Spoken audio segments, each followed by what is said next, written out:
Hello everybody, welcome back to the channel.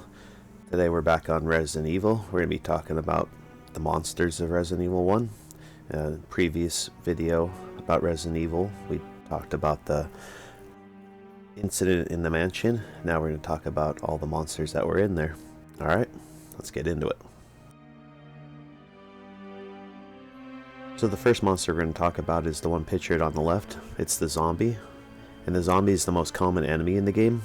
They are the poor residents of the mansion who had become infected from the T-virus and were left to rot away in the hallways of the mansion. From many different diaries and journals that are found throughout, it is clear that they had suffered greatly before the virus had finally taken their life. The zombies in this game are more determined to end your life, and they even follow you through doors sometimes. And ending whatever little life is left in them is not good enough. Unless you decapitate them or incinerate their body, they will slowly mutate into Crimson Heads, which is featured on the right side of the screen. The zombies are very easy, but when they become numerous, they become a problem. Usually the handgun is enough to keep them at bay. It's also possible to decapitate one or many of them with a single shotgun blast if you keep them close enough. And stated earlier, the picture on the right is a Crimson Head. Is a zombie that was killed but not properly disposed of, either by decapitation or burning its remains. It does not take long for a dead zombie to be reborn as a Crimson Head, and when they are, they have razor-sharp claws and are capable of running just as fast as you are. These are to be taken out very fast and should be destroyed before they are even formed, if possible. The next trio are all animals that were infected by the T-virus. Starting on the left, it is called Cerberus. It is essentially a Doberman Pinscher that was infected with the T-virus, and is a very common monster that's also in the game.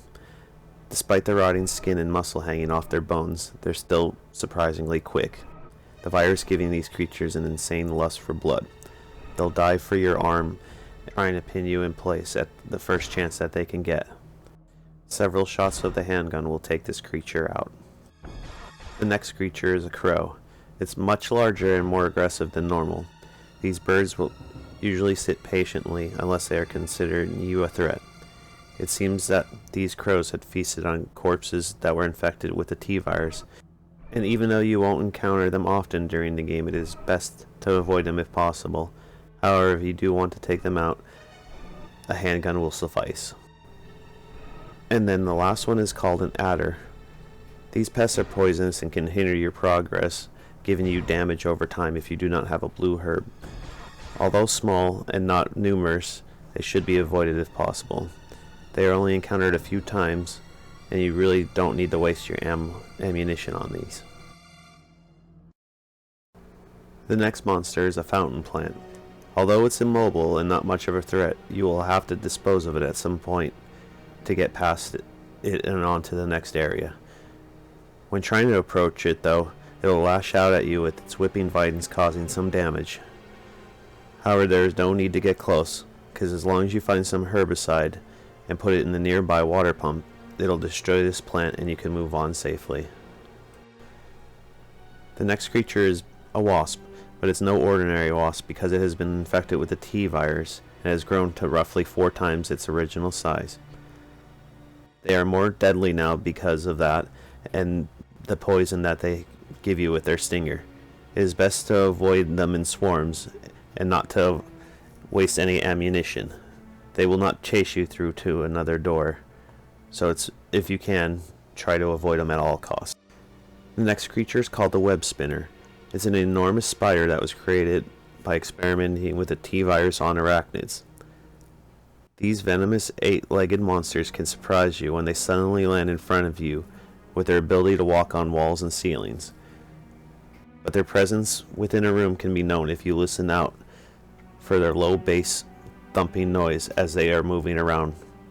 Using a shotgun or grenade launcher will bring them down easily. The next creature is called the Hunter.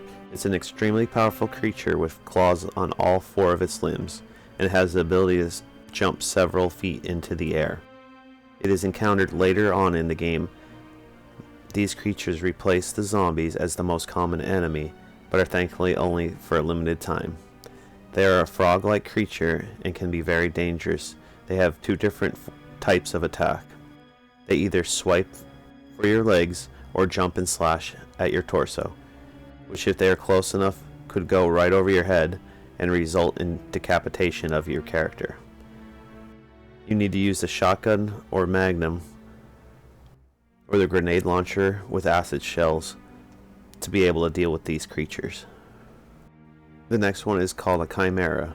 The term chimera is used when an organism consists of two or more different types of genetic tissues combined to make one creature. This one is a combination of both human and fly DNA, resulting in a deadly monster of a grotesque appearance but severely lacking any real form of intelligence. They like to hang around in small dark places and air ducts. This means they will not be immediately visible when approaching a location and will pounce into the room when you pass by close to one. So take caution when moving around tight corners and in any spot that has low visibility.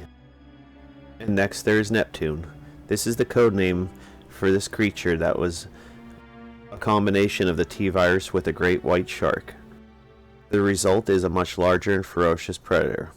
When exploring the Aqua Ring, it is far easier and safer to simply run as fast as you can to the control room, as any one of the Neptunes can and will take a bite out of you if given the chance. Once the room has been drained of its water, the sharks will appear dead. However, the largest of the three is very much still alive.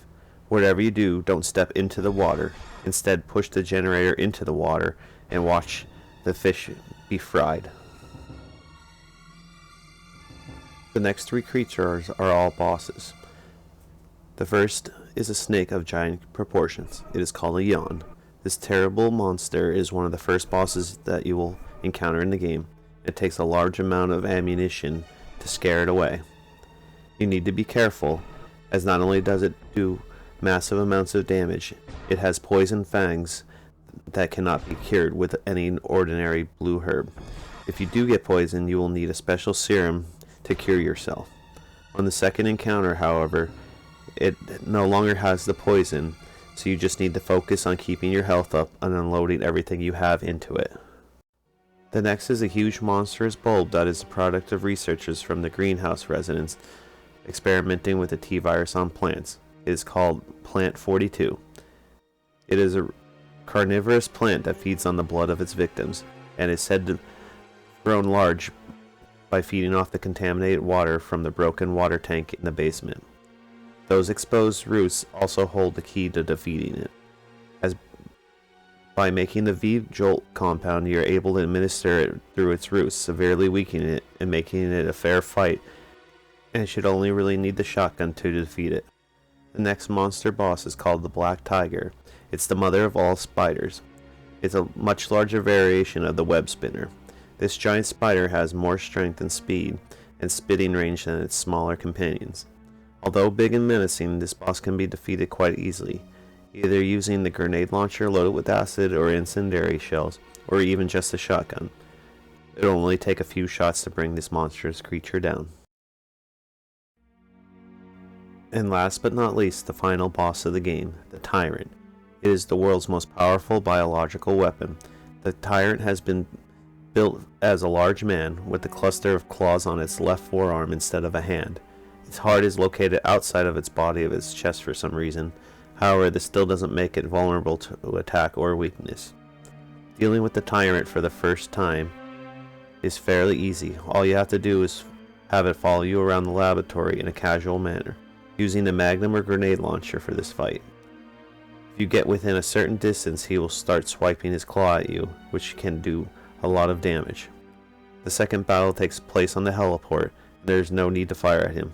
Keep avoiding him until the countdown timer reaches a dangerously low level, and then you will be giving something at the very end to help defeat the Tyrant.